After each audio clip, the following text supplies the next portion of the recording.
Flix, I think we have to start actually with the trailer roundup today.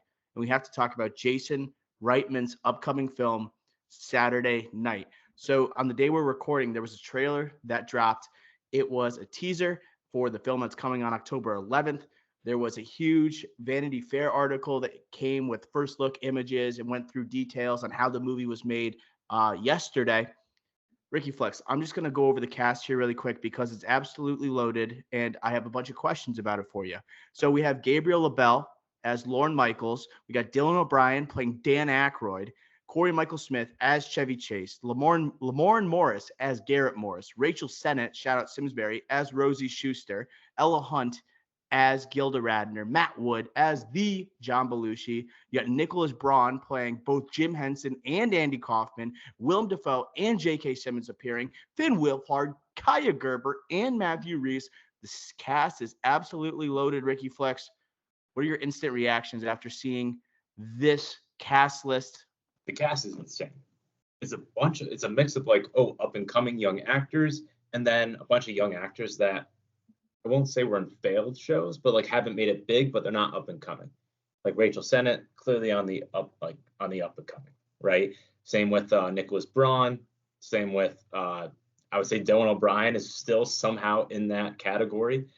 Gabriel LaBelle, the Fablemans, he's on that up and coming. But then you have, I don't know, like a Matt Wood, like the only thing I when I was looking at his filmography that I know is the Rebels and like a voice in Star Wars universe and the animated universe. A Corey Michael Smith where he's playing Chevy Chase, but the only thing that is most noteworthy thing is Gotham being a regular on the Gotham TV show CW. So like it's a good mix of like, oh wow, there's some exciting prospects here in Hollywood who are like taking that next step similar to SNL, right? And then you have these other, I won't say no name, but just people that are easily forgotten also on this cast list. So it's a great mix. And I didn't even mention like Willem Dafoe, J.K. Simmons, some heavy hitters here too. So yes, SNL, you have the up and comers. I like that like kind of a theme from like the meta theme of SNL to this actual cast list. But then also there's some question marks around it where we'll see if like they're the real deal or not. And they're playing like big time characters. Like I mentioned, Matt Wood, he's playing John Belushi. Corey Michael Smith, like I said, Chevy Chase. Some of those like no names are playing the biggest SNL characters. So I think the casting for this is actually pretty genius. And I was initially critical where I was like, okay, someone's playing John Belushi in like a biopic type of movie or an SNL like origin story, and you have a no name doing it. But the more I thought about it, when you think about the people playing Chevy Chase and John Belushi, they are relatively lesser known people. Corey Michael Smith, you think of him as like Riddler in Gotham, and you have Matt Wood that you just talked about. But those people weren't well known at the time, right? The well-known people that are cast in this, we have Willem Dafoe and J.K. Simmons. They're playing almost executive type of figures, and those were huge titans during the age of old entertainment. Like they kind of were the showstoppers.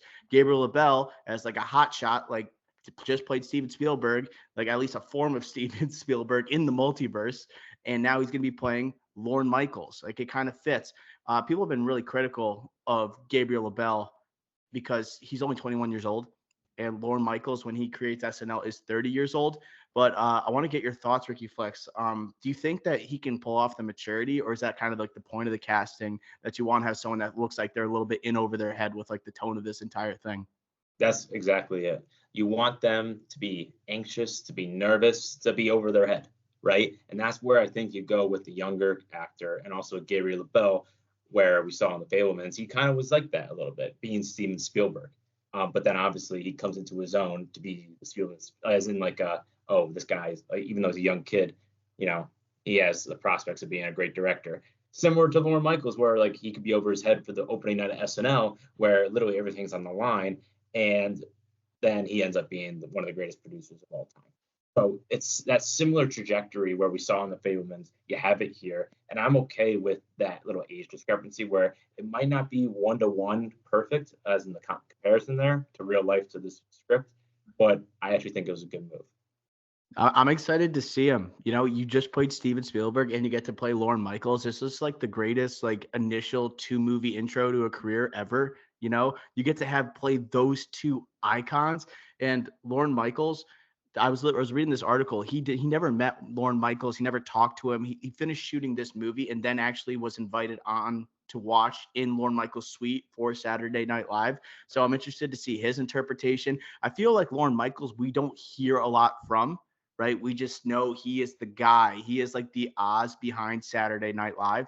And we really just don't really ever hear him in interviews or anything ever. And he's not on the show unless it's going to be like some meta thing that they end up doing. But I'm interested to see how he's portrayed here. He seems like someone that has found a niche or some a type of television that needs to be seen, that older heads do not understand. So I'm excited to see him kind of like flip TV on its head with this, like with these new ideas. I do also want to say Chevy Chase is going to hate this fucking movie, dude. Chevy Chase is going to hate this, knowing how he responds to fans and knowing how the myths of him in the workplace as being pretty much a dick. You have direct references here in this trailer. Corey Michael Smith, also, I think the best impersonation, I think, out of anybody in this trailer. I am most excited to see that performance, honestly, because it looks almost too spot on. But just knowing this is like almost fulfills what everyone already thinks of Chevy Chase, and you're getting it in the trailer. That's where like the not no names again, but like the actors that aren't as prominent in this cast playing the Chevy Chases, playing the John Belushis, you could kind of like see him for that character or that person, right? You're not looking at it saying, "Oh, that's cousin Greg," you know? It's Oh, it's the that's it's the antithesis of Timothy Chalamet's Bob Dylan. It's the opposite, you know, where you see him playing Bob Dylan, you think that's Timothy Chalamet, not that's Bob Dylan. You see Corey Michael Smith, and you're like, that's Chevy Chase. yeah. I think there is some like excuses or like I don't know what's the word, like unique instances, like exceptions with Circumstantial. yeah, with the Bob Dylan comp, but like that's exactly it with this. And that's where like I like the casting, where it's like it seems like all right, just do an impersonation. We're not trying to go for an Oscar here. We're just trying to make a good movie and try to pay homage to SNL and also like this crazy night that it was. And I think that after seeing this trailer, that's kind of the trajectory where I think they're on. Yes, I agree, Ricky. And I just want to mention one more casting before we go to like the tone of this, because I'm getting like a sense of the Bear. I'm getting a sense of the Safdies, what they've done with Good Time and Uncut Gems, and now moving on to Saturday Night. But I did want to talk about cousin Greg. You did mention him, Nicholas Braun, because he is in a very unique situation. And this is also fitting for like a Saturday Night Live movie that you have one person play two different characters. You know, that to me is like the like DNA of Saturday Night Live as you change and you imagine Nicholas Braun going behind the scenes and changing from Jim Henson into Andy Kaufman. You know, that just feels like it. But huge come up for our boy. And he gets to play two icons in one movie that are such on opposite ends of the spectrum with Jim Henson and Andy Kaufman. And I would argue he had two of the biggest moments where he's doing like the Andy Kaufman, like stepping, you know, here I go, you know, like the Man on the Moon type of moment that he's going to be able to do. And then he has like the Big Bird getting hanged on a noose by people on floor 17. That was also amazing, but really big come up for our boy. Yeah, those would be like the key moments to look for. And he's gonna, and again, our boy Nicholas Braun's gonna be at the center of that. That's gonna be huge for him. And if he hits on those and playing two separate characters, man, the come up for him will be something to look out for the next few years. Also, just to kind of spin this a little bit here, Jason Reitman's been under, the microscope for the past few years, I would say, with Afterlife coming out this past year, not doing so hot, him not having a good run in the 2010s. And again, like we forget, like this, it was a former formidable filmmaker. Juno, Up in the Air, Thank You for Smoking, and all in the 2000s. Good director. Yeah, like this feels like maybe a comeback to life here, getting back to the dramatic and also that mix of comedy, kind of combining the two. I think that he could do it. And after seeing this trailer, so this could be a big come up for him, or sorry, not come up, a comeback for him as well. And also, I think the tension mixed with comedy will be a good blend for I think also is under the good guidance of a Jason Reitman. Yeah, so you mentioned like the earlier projects he did with like Juno, Up in the Air, Thank You for Smoking, all very good films. Very good. I would say near like some of those great. But like you have the Ghostbusters, it's like he's doing that kind of in memory of his father, right? He has the connection to like those former actors who are now coming back, you know. SNL, this Saturday night movie, kind of feels more like Ghostbusters than it does those first three films in terms of how intimate like his relationship is to the story. Because Ivan Reitman, you think Ghostbusters, you think of Dan Aykroyd, you think of Bill Murray. Bill Murray's obviously not in this movie. He wasn't in season one of Saturday Night Live, but you think of like his dad knows so many people probably that were there that night. I was reading the Vanity Fair article, and Jason Reitman said that he interviewed, I would say, 30 people from that night that he actually has some type of connection to. He didn't do much reading on it. He just got firsthand anecdotes of what happened, and then they made a script about it. To me, that's pretty cool, you know? And so I think it could do something where you can make a movie at the level of those three that we mentioned and also have that personal connection like we see from the Ghostbuster movies.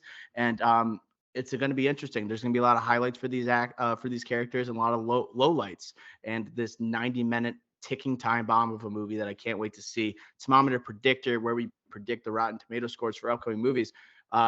Ricky Flex, you've been very good recently on the Rotten Tomatoes thermometer predictors. I'm going to go first this time. I think this one has a 77% critic score labeled on it. That's what I'm going with for Saturday night. What do you got? I hate how you did that. I was thinking high 70s, but I usually when we do scores or thermometer predictors, you go first, and I'm like, shit, I had that too. I have to get it out every once in a while first. yeah, no, it's smart. I got to debate what I'm doing here. All right, let me just tell you what I'm thinking. All right, I like this trailer a lot. I like you said, you brought up the bear. I like this tension slash comedy slash dramedy or dramedy a little bit here, but leaning towards more drama. And I like the cast. And Jason Reitman, I do think this will be a comeback for him. I don't think it'll hit its peak of Up in the Air, Juno, Thank You for Smoking. Those are all like 90+% of Rotten Tomatoes. Thank You for Smoking, probably a little less. I don't think it'll hit those heights, but I still think it's going to be very, very good. I'll go higher. I'll go 82. 82% on the thermometer predictor. That does it for our trailer roundup. Only one trailer for the trailer roundup this week.